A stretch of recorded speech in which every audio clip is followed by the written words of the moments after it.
الحمد لله رب العالمين والصلاة والسلام على نبينا محمد وعلى آله وصحبه أجمعين.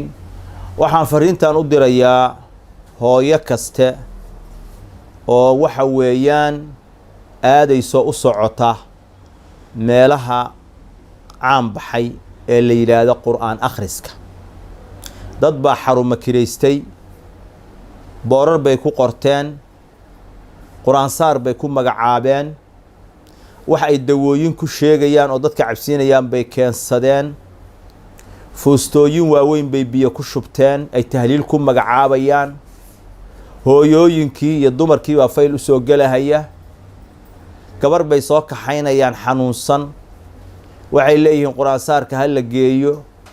markay keento oo gabadhii la keeno ayaa mikrofoonno waaweyn lagu daarayaa, markaasaa waxaa la leeyahay adiguna waa sixran tahay, ayaduna way sixran tahay, qofka wada waa sixran yahay, adiga laftigaagaaba jiran, kulligiin baaba jiran, kulligiin baa laydin quraan saaraya.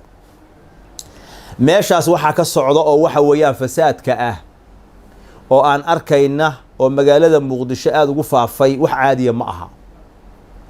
meeshaas waxa weeyaan quraan akhris ma yaallo, cilaaj loo aadayaana ma jiro, dad business iyo ganacsi u furtay, ummadda xoolahooda raba inay ku qaataan bilbaatil, biyo ku rushaynahaya, waxay akhrinahayaan maantoo dhan haddaad dhegaysatid wax qur'aan ah ay ku yar yihiin, sixir iyo wax la mida ay ku hayaan, qur'aankii googoynaya oo ku talaacubaya oo ku ciyaaraya, dumarkii ajnabiga ahaa farayaradooda qabanahaya oo ku dhagahaya oo taabanaya, qayladhaan iyo buuq waxa weeyaan iyo sawaxan ka dhacahaya.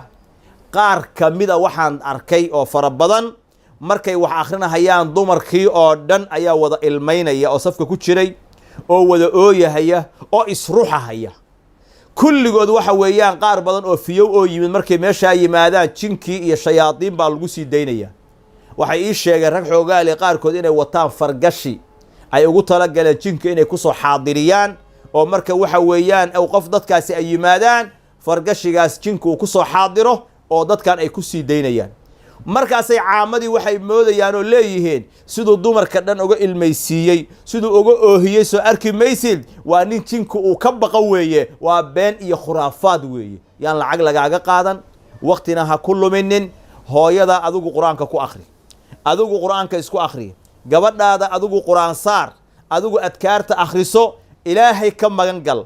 meeshaas waxa weeyaan fasaadka yaalla caadi maaha.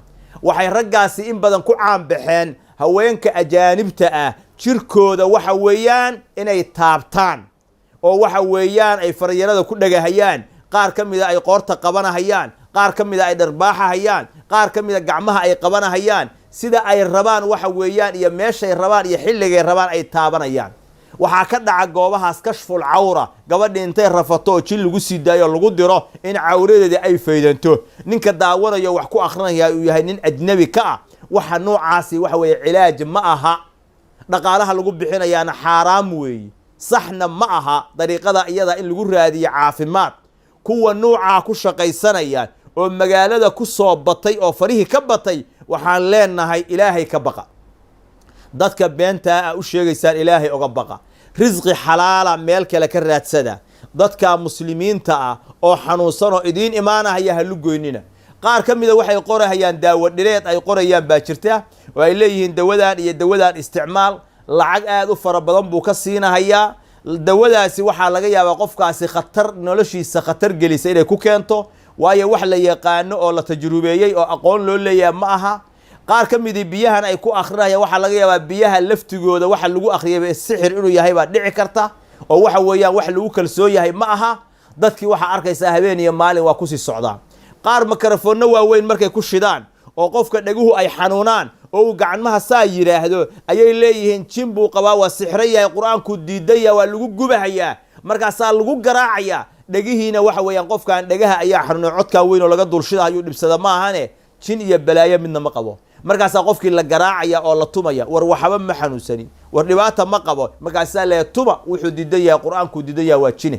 walaalayaal waxa noocaasoo waddankeena ku faafay oo magaalada ku faafay oo culummadu ay ka digeen in badan, gobollada sidoo kale aad looga digo, culummo badan ay ka hadleen.